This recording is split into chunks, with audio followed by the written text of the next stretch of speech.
अभी तक आपने धातुओं के बारे में बहुत कुछ पढ़ा, उनके भौतिक गुणधर्म, रासायनिक गुणधर्म, उनके यौगिकों जैसे आयनिक यौगिकों के गुणधर्म, उनका धातु कर्म, इन सब के बारे में आपने पढ़ा। आज का जो हमारा टॉपिक है वो है धातुओं का संक्षारण या कोरोजन ऑफ मेटल्स। यह देखा गया कि वायु, जल अथवा साधारण अभिकर्मकों की उपस्थिति में धातुओं की सतह धीरे धीरे नष्ट होती है, क्षय होती है। धातुओं की सतह का धीरे धीरे नष्ट होना धातुओं का संक्षारण कहलाता है। जैसे लोहे पर जंग लगना। नम वायु की उपस्थिति में, नम वायु का अर्थ है ऑक्सीजन प्लस H2O। तो नम वायु की उपस्थिति में लोहे की सतह पर ऑक्साइड की परत बन जाती है Fe2O3 और उस पर जल के कुछ अणु जैसे 1, 2, 3 कुछ अणु XH2O ये अधिशोषित हो जाते हैं और यह भूरे रंग की परत में बदल जाता है, जिसे हम जंग या रस्ट कहते हैं। रस्ट, लोहे पर जंग लगने के कारण यह धीरे धीरे नष्ट हो जाता है और उसकी कीमत घट जाती है। इसी प्रकार आपने सुना होगा या देखा होगा कि सिल्वर के आभूषणों पर सिल्वर सल्फाइड का काले रंग का आवरण बन जाता है, जिसके कारण सिल्वर धीरे धीरे बेकार हो जाता है। यह सिल्वर का सल्फाइड वातावरण में उपस्थित H2S की अभिक्रिया से बनता है। यहाँ पर यह एक अभिकर्मक की तरह कार्य करता है। वातावरण में उपस्थित H2S जो सिल्वर को धीरे धीरे काला कर देता है। इसी प्रकार आपने सुना होगा तांबा, कॉपर की सतह पर हरे रंग की परत बन जाती है। नम वायु की उपस्थिति में जब CO2 की अभिक्रिया कॉपर से होती है तो बेसिक कॉपर कार्बोनेट अर्थात कॉपर का हाइड्रोक्साइड और ये OH2 और CuCO3 इसे कहते हैं बेसिक कॉपर कार्बोनेट। यह यौगिक बन जाता है जिसके कारण कॉपर के बाहर की जो सतह है वह हरे रंग की परत में बदल जाती है और धीरे धीरे कॉपर नष्ट हो जाता है। ये 2-3 उदाहरण थे जिनके द्वारा हम संक्षारण को समझा सकते हैं। संक्षारण का कारण आपको हमने बताया कि संक्षारण का कारण है वायुमंडल में उपस्थित नमी और अनेक गैसें या कुछ अभिकर्मक। एक प्रयोग के द्वारा हम लोहे पर जंग लगने की क्रिया और उसके कारण को समझाना चाहेंगे। मान लीजिए 3 टेस्ट ट्यूब लेते हैं। 3 टेस्ट ट्यूब में एक टेस्ट ट्यूब में जल लेकर और उसे खुला छोड़ देते हैं और उसमें एक लोहे की कील डाल देते हैं और इसको एक ढक्कन से ढक देते हैं। दूसरा जो टेस्ट ट्यूब है उसमें जल लेते हैं और उसके ऊपर तेल की एक परत लेते हैं। ये तेल है और ये जल और तेल की परत और इसमें लोहे की कील डाल करके छोड़ देते हैं, इसे भी ढक देते हैं। तीसरी जो परख नली या टेस्ट ट्यूब लेते हैं उसमें जल न लेकर के केवल लोहे की कील रखते हैं और उसमें कैल्शियम क्लोराइड CaCl2 वो भी निर्जल अर्थात इसमें जो 2H2O होता है, वास्तव में CaCl2 का जो सूत्र है वो एक्वस स्टेट में तो जल में वो विलयन ही बना लेगा, लेकिन इसके क्रिस्टल का सूत्र है 2H2O, CaCl2 2H2O। जब ये 2H2O नहीं होगा तो इसे निर्जल कहेंगे। निर्जल तो इसकी विशेषता होती है यह नमी को अवशोषित करता है। यदि इस बर्तन में या इस टेस्ट ट्यूब में नमी है तो ये CaCl2 अवशोषित कर लेगा। इस बर्तन को भी ढक देते हैं।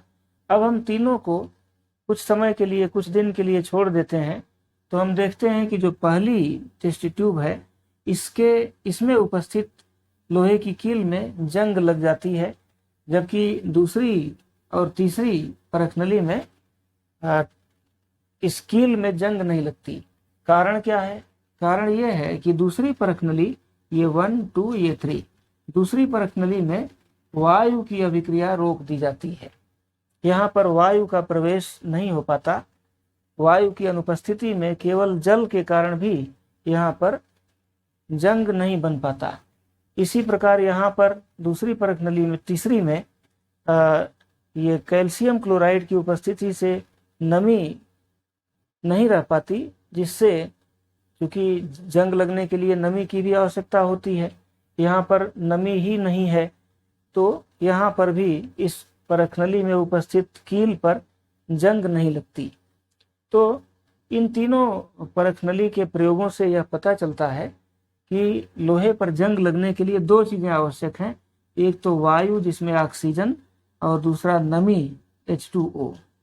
तो ये अभिकर्मक हैं जो लोहे पर जंग लगने के लिए आवश्यक होते हैं।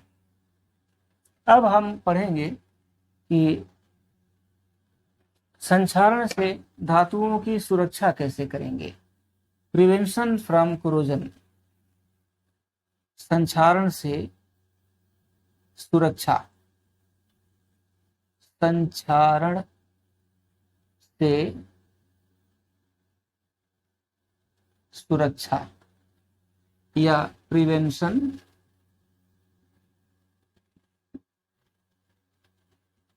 फ्रॉम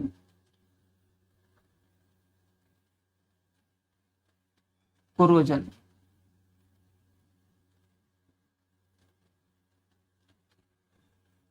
धातुओं पर संक्षारण होने से बचाने के लिए कई उपाय हो सकते हैं, जैसे उन पर तेल की परत लगा दिया जाए, तेल की परत, या दूसरा उनकी सतह पर ग्रीस की परत लगा दिया जाए, ग्रीसिंग कर दिया जाए। तीसरा उनकी सतह पर पेंट कर दिया जाए, पेंटिंग कर दिया जाए। या चौथा उनकी सतह पर, जैसे लोहे की सतह पर जस्ते की पालिश कर दिया जाए। जो कम सक्रिय तत्व हैं उनकी पालिश कर देने पर संक्षारण से सुरक्षा हो जाती है। तो जस्ते की परत चढ़ाने की क्रिया को कहते हैं गैल्वनाइजिंग। जस्ते की परत चढ़ाने की क्रिया को कहेंगे गैल्वनाइजिंग, गैल्वेनाइजिंग। तो धातुओं का गैल्वनाइजिंग करने पर भी संक्षारण से सुरक्षा होती है।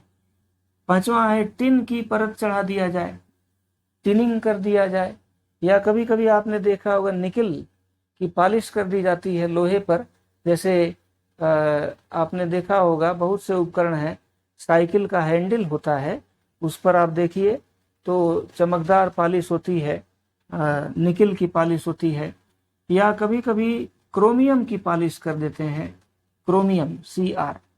ये थोड़ा कम सक्रिय तत्व है, तो लोहे पर इन सब की पॉलिश करके। या आपको इसके पहले इसी चैप्टर में एक टॉपिक बताया गया था, एनोडाइजेशन। 7वां है एनोडाइजेशन। जैसे आप याद कीजिए, एल्युमिनियम के बर्तनों को या एल्युमिनियम के उपकरणों को यदि हम सल्फ्यूरिक एसिड में डालकर और एल्युमिनियम को एनोड बनाकर विद्युत धारा प्रवाहित करें, तो सल्फ्यूरिक एसिड के विद्युत अपघटन से ऑक्सीजन गैस मुक्त होती है, जो एल्युमिनियम से क्रिया करके Al2O3 अर्थात ऑक्साइड की परत बना देती है, और वह साधारण अभिकर्मकों से अभिक्रिया नहीं करता।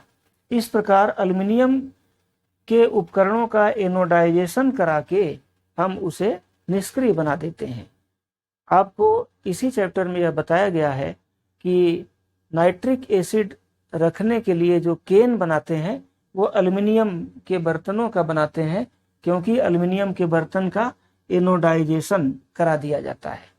इसके अलावा एक और महत्वपूर्ण प्रोसेस है जिसके द्वारा हम संक्षारण की से धातुओं की सुरक्षा कर सकते हैं, वो है मिश्र धातु बनाकर, मिश्र धातु या एलॉय।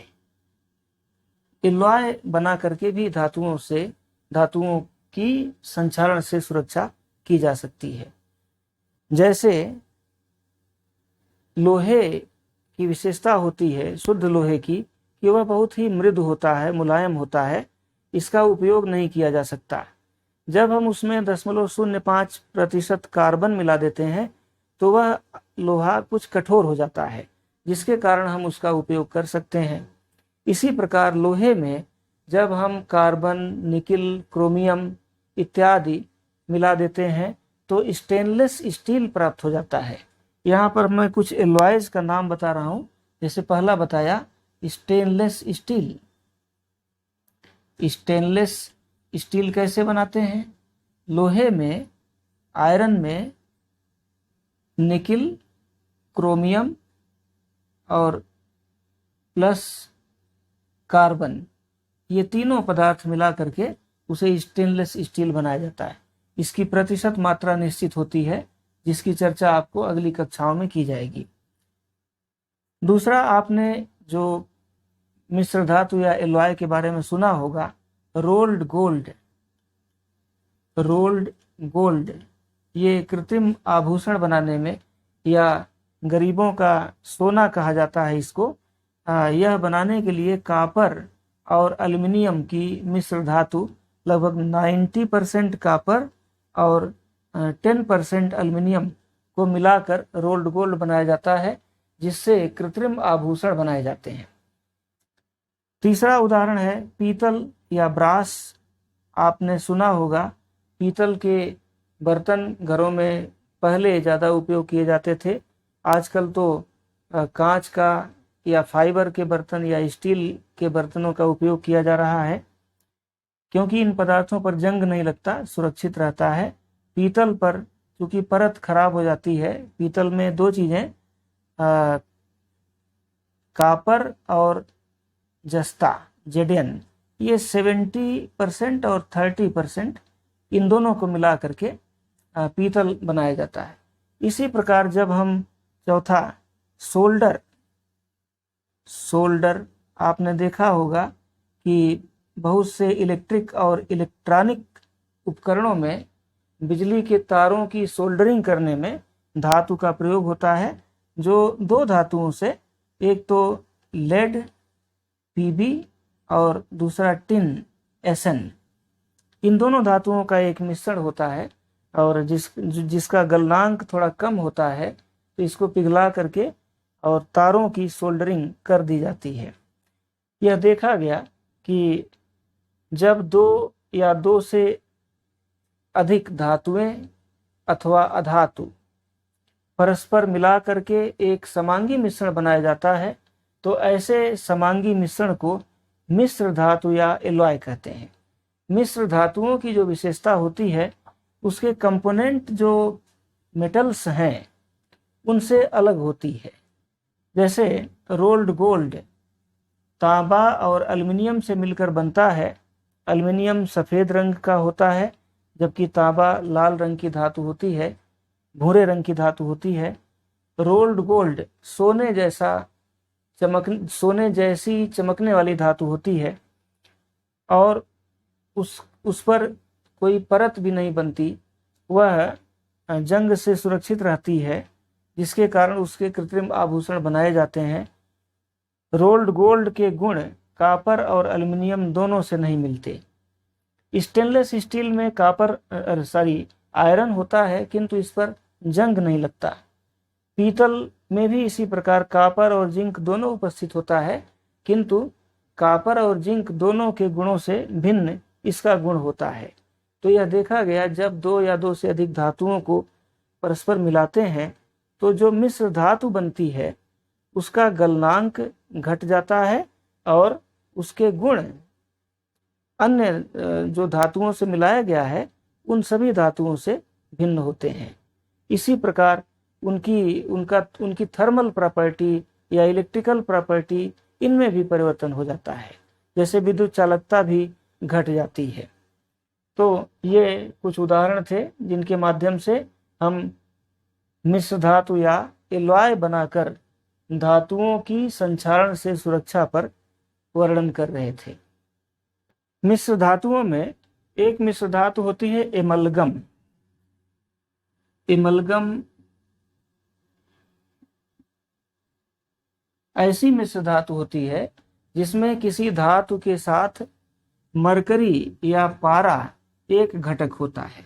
अर्थात जब मरकरी में कोई धातु मिला दी जाती है, जैसे सोडियम, तो इसे कहेंगे सोडियम एमलगम। मरकरी की मिश्र धातु को एमलगम कहते हैं।